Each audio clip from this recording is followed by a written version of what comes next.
So, The Spirit. The story of how you should never piss off a high school girl with a family history of murder machines. So this story starts out with an asshole dad, a running theme in DbD it seems. So Rin's dad is in a fuckload of debt. Her mom is sick and getting a backlog of hospital bills, and her dad's prioritizing making Rin learn how to use a katana, because that's fiscally responsible. Rin hates it because all the kids saw those shit stains that hang out underneath the toilet seat and decided that's what they wanted to be when they grew up. They made fun of her up until the point that Rin started hearing Grandpa Oni telling her to rip their colons out of their throats. She does kick one of the bullies' asses, and man, that felt good. While she is a little concerned with the fact that she's consumed with the bloodlust of her ancestors, she's still pretty proud of herself. Meanwhile, her dad tries to get a raise and gets fired instead.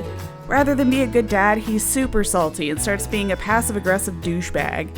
He's giving everybody the silent treatment, being a judgy asshole, and Rin ends up going out and getting a job to try and help just to keep her dad off her ass. Sadly, his head is so far up his own rectum that he doesn't even notice Rin acting as the adult in this relationship.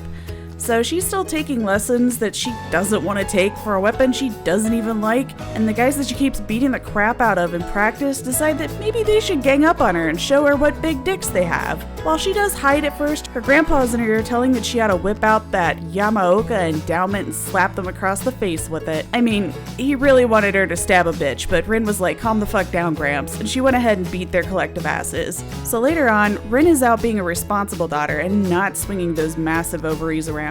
And she gets home from work and finds out her dad has decided that rather than deal with his problems, he's just gonna go ahead and kill his entire family with a katana. He straight up killed Rin's mom, and that really cheesed her off. I mean, she was still unarmed, so she obviously got stabbed and chucked through the window, but at this point, when the entity came knocking, she was telling it to shut up and take her money. Long story short, the entity was like, hey, if you want to come live with your grandpa, I can arrange for Freddy to give your dad a prostate exam with no lubrication. After that, Rin and Oni just hung out stabbing bitches as a family, happily ever after. So yeah, Spirit, plain and simple. Make sure to subscribe or behavior will buff Spirit.